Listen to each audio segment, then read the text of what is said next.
Descubrí que mi hermano estaba usando mi nombre para llevar una doble vida llena de mentiras. Me llamo Andrés, y siempre he sido alguien que aprecia la estabilidad. Trabajo como diseñador gráfico, tengo un pequeño círculo de amigos y una vida sencilla. Mi hermano mayor, Daniel, era todo lo contrario, carismático, aventurero y siempre en busca de nuevas emociones. Aunque nuestras personalidades eran muy diferentes, siempre tuvimos una relación cercana. Al menos, eso pensaba. Daniel siempre fue el centro de atención en nuestra familia. Era el hijo perfecto, el que siempre sabía qué decir para ganarse a todos. A pesar de eso, nunca me sentí en su sombra, él tenía su vida, y yo tenía la mía. O al menos eso creí, hasta que pequeños detalles comenzaron a alterar mi percepción de él. Todo comenzó una tarde, cuando recibí una llamada inesperada de una mujer que afirmaba ser mi pareja. «Hola, Andrés», dijo una voz femenina al otro lado de la línea.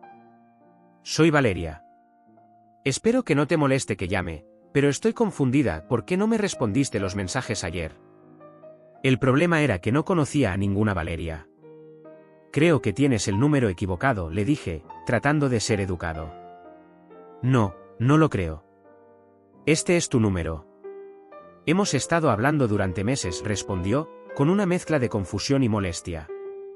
Intenté explicarle que no sabía de qué estaba hablando, pero ella insistió en que yo había estado escribiéndole durante meses, compartiendo fotos y planes para un futuro juntos. Finalmente, colgó con frustración, pero yo me quedé con una inquietud que no podía ignorar. ¿Quién era esta mujer y cómo había conseguido mi información?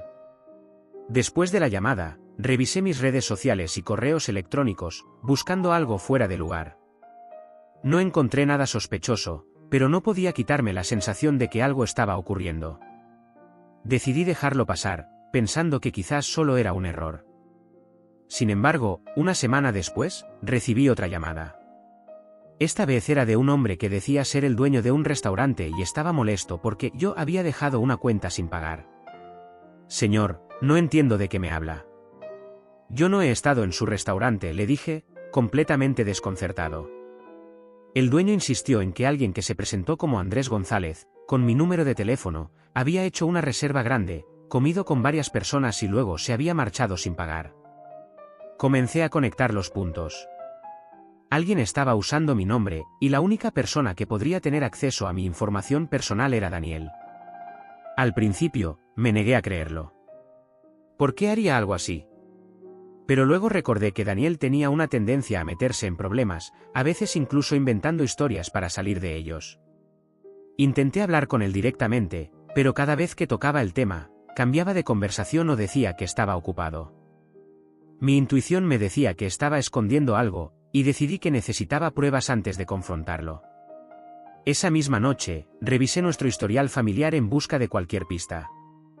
Recordé que Daniel había pedido prestada mi computadora hace unos meses, diciendo que la necesitaba para un proyecto. Cuando revisé los archivos temporales y el historial de navegación, encontré algo que me heló la sangre, un perfil falso en una red social, usando mi nombre y foto. El perfil mostraba mensajes intercambiados con varias personas, incluida Valeria, y actividades que nunca había hecho. Incluso había fotos mías, tomadas sin mi conocimiento, que Daniel había usado para construir esta identidad falsa.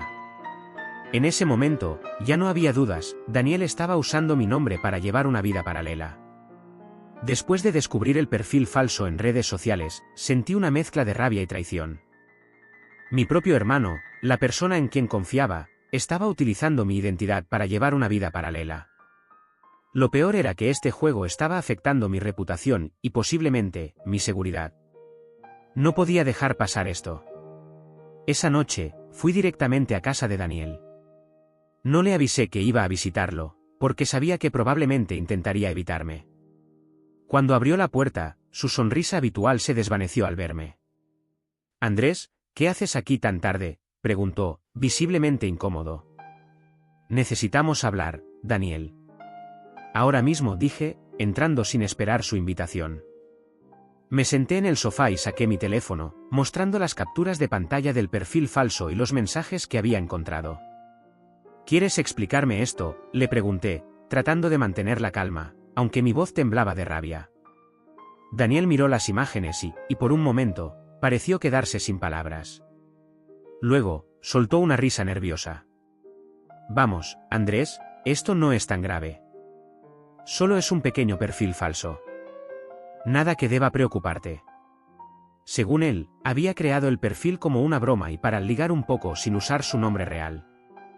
Dijo que nunca tuvo intención de causarme problemas y que pensaba borrar el perfil antes de que alguien lo descubriera. Una broma, respondí, con incredulidad. ¿Y qué pasa con la mujer que pensó que estaba en una relación conmigo, o con el dueño del restaurante que me llamó para reclamarme una cuenta que tú dejaste sin pagar? Esto también es parte de la broma. Daniel trató de minimizar la situación, insistiendo en que solo había hecho cosas pequeñas y que no entendía por qué me estaba enfadando tanto. Pero para mí, esto no era algo pequeño. Había usado mi nombre y mi identidad para sus propios fines, sin pensar en las consecuencias. Escucha, Andrés dijo, con un tono que intentaba sonar conciliador. Voy a borrar el perfil ahora mismo. Nadie más se enterará de esto. Lo siento, ¿de acuerdo? Pero sus palabras no tenían peso. Sabía que Daniel siempre había sido hábil para salir de problemas con un par de disculpas y promesas vacías. Esta vez, no iba a dejarlo salirse con la suya. Esto no se soluciona con un simple, lo siento, Daniel, le respondí, mirándolo directamente a los ojos. ¿Tienes idea de lo que has hecho? Has usado mi nombre para mentir, manipular y probablemente engañar a muchas personas. Esto no es algo que puedas simplemente borrar. Aunque Daniel prometió borrar el perfil, decidí que no podía confiar en su palabra. Durante los días siguientes, comencé a investigar más profundamente. Hablé con Valeria, quien me contó detalles perturbadores sobre cómo Daniel la había convencido de que era yo. También descubrí que había estado usando el perfil para obtener dinero de otras personas, presentándose como alguien en apuros económicos. Cada nueva información que descubría aumentaba mi enojo y mi determinación de enfrentar las cosas de manera más seria. Esto ya no era solo un problema familiar, era un delito, y necesitaba asegurarme de que Daniel entendiera la gravedad de sus acciones. Una noche, mientras revisaba mis correos electrónicos, noté un mensaje sospechoso que no había abierto antes. Era de una tienda en línea confirmando una compra costosa a mi nombre. Cuando llamé para preguntar, me dijeron que la dirección de entrega estaba vinculada a Daniel. Esa fue la gota que colmó el vaso. Ahora no solo estaba afectando mi reputación, sino también mi estabilidad financiera. Decidí que era hora de tomar medidas más drásticas. Después de descubrir la compra fraudulenta realizada con mi nombre, supe que no podía permitir que Daniel continuara con sus mentiras. Había intentado razonar con él, pero su actitud despreocupada y su falta de remordimiento demostraban que no entendía la gravedad de lo que estaba haciendo. Su comportamiento no solo estaba dañando mi reputación, sino también poniendo en peligro mi estabilidad financiera y emocional. Decidí que era hora de actuar de manera estratégica. Pasé varias horas organizando todas las pruebas que tenía contra Daniel, capturas de pantalla del perfil falso, mensajes de Valeria, correos electrónicos sobre compras no autorizadas y registros de llamadas de personas que habían sido engañadas. Incluso hablé con el dueño del restaurante que había mencionado la cuenta sin pagar, quien me proporcionó una declaración escrita confirmando que alguien usó mi nombre para evadir el pago.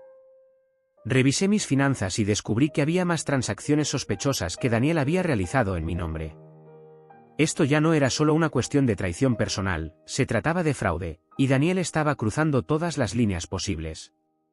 Antes de dar el siguiente paso, decidí darle a Daniel una última oportunidad para enmendar las cosas. Lo cité en un café, con la esperanza de que esta vez entendiera la seriedad de la situación. Cuando llegó, parecía relajado, como si nada hubiera pasado.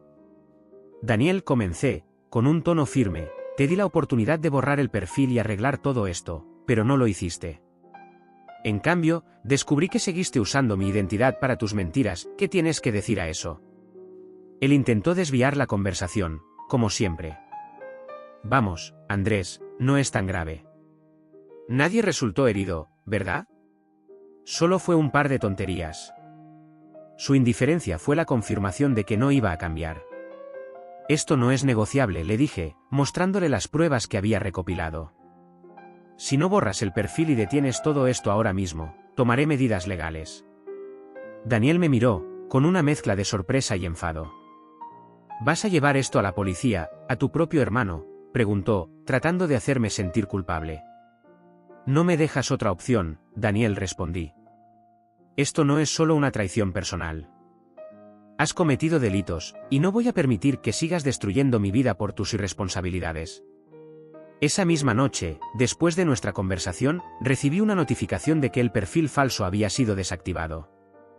Por un momento, pensé que Daniel finalmente había decidido arreglar las cosas. Pero mi esperanza se desvaneció rápidamente cuando me enteré, a través de Valeria, que había creado un nuevo perfil con un nombre ligeramente diferente, pero usando las mismas fotos y mensajes. Esa fue la última gota. Sin dudarlo, llevé todas las pruebas que tenía a la policía y presenté una denuncia formal por robo de identidad y fraude. Aunque sabía que esto podría destruir nuestra relación como hermanos, también sabía que era necesario. Daniel había demostrado repetidamente que no estaba dispuesto a detenerse. La noticia de mi denuncia se propagó rápidamente en nuestra familia. Mis padres estaban devastados. Mi madre, en particular, no podía creer que sus dos hijos estuvieran enfrentados de esa manera. ¿No podías resolver esto sin involucrar a la policía?, me preguntó, con lágrimas en los ojos. No, mamá, le respondí, con firmeza. Intenté todo lo posible para resolverlo entre nosotros, pero Daniel no me dejó otra opción. Esto no es solo una pelea de hermanos. Es un delito. Mientras tanto, Daniel intentó defenderse, pintándome como el malo de la historia. Pero las pruebas eran irrefutables, y nuestra familia no tuvo más remedio que aceptar la verdad. Incluso aquellos que inicialmente lo apoyaron comenzaron a distanciarse de él cuando se dieron cuenta de la magnitud de sus acciones. Después de presentar la denuncia, todo cambió. Las autoridades actuaron rápidamente gracias a las pruebas que proporcioné, y Daniel fue citado a declarar. Aunque trató de minimizar sus acciones, los registros de las transacciones, los testimonios de las personas afectadas, y las pruebas digitales eran demasiado contundentes para que pudiera escapar. Durante el juicio, Daniel intentó defenderse diciendo que todo había sido un malentendido, que nunca tuvo la intención de perjudicarme. Pero su historial de compras fraudulentas y los testimonios de personas como Valeria y el dueño del restaurante lo dejaron sin argumentos. Fue declarado culpable de fraude y robo de identidad, y se le impuso una multa considerable, además de libertad condicional. Verlo enfrentar las consecuencias de sus acciones fue un momento agridulce. Por un lado, sentí alivio porque finalmente se estaba haciendo justicia. Pero por otro, me dolía ver cómo mi propio hermano había caído tan bajo. Nunca imaginé que llegaría a este punto, pero sabía que no tenía otra opción.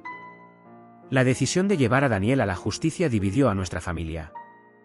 Mis padres estaban destrozados. Mi madre, en particular, seguía esperando que pudiéramos reconciliarnos algún día. Es tu hermano, Andrés. La familia debe estar por encima de todo, me decía entre lágrimas. Pero yo sabía que Daniel había cruzado una línea que no podía ignorar. Mamá, lo intenté, le respondí. Le di oportunidades, pero nunca entendió el daño que estaba causando. Esto no es algo que pueda perdonar tan fácilmente.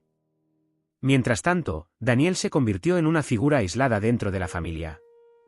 Muchos de nuestros parientes, que inicialmente habían dudado de mi versión, comenzaron a distanciarse de él cuando supieron toda la verdad. Daniel, acostumbrado a ser el centro de atención, ahora era evitado por casi todos. Daniel intentó reconstruir su vida después del juicio, pero su reputación estaba arruinada. Perdió su empleo, y pocos estaban dispuestos a confiar en él nuevamente.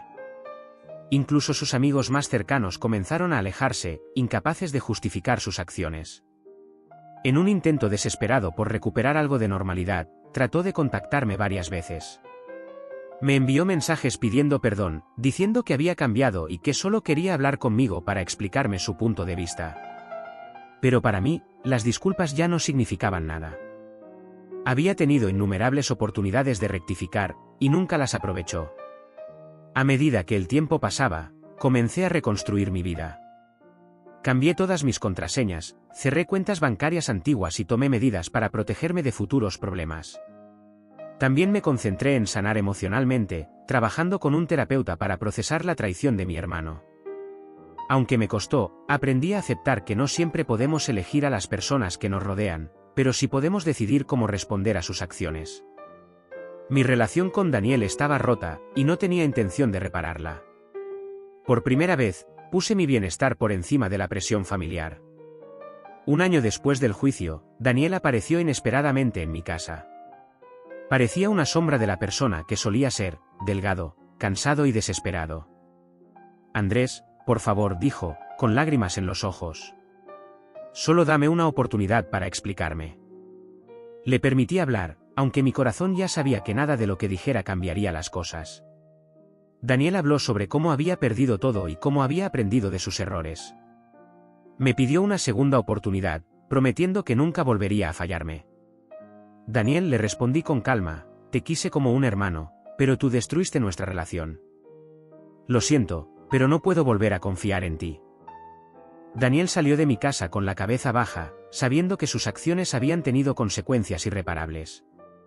Poco después, supe que se mudó a otra ciudad, intentando comenzar de nuevo lejos de las personas que conocían su pasado. Pero su nombre seguía siendo sinónimo de engaño para muchos. La traición de alguien cercano puede ser devastadora, pero también puede enseñarnos lecciones valiosas sobre confianza, límites y nuestra propia fortaleza. Hoy, miro hacia adelante con una sensación de paz. La experiencia con Daniel fue dolorosa, pero me enseñó a ser más consciente de las personas en quienes confío. Aunque nuestra relación nunca se recuperará, sé que hice lo correcto al defender mi integridad.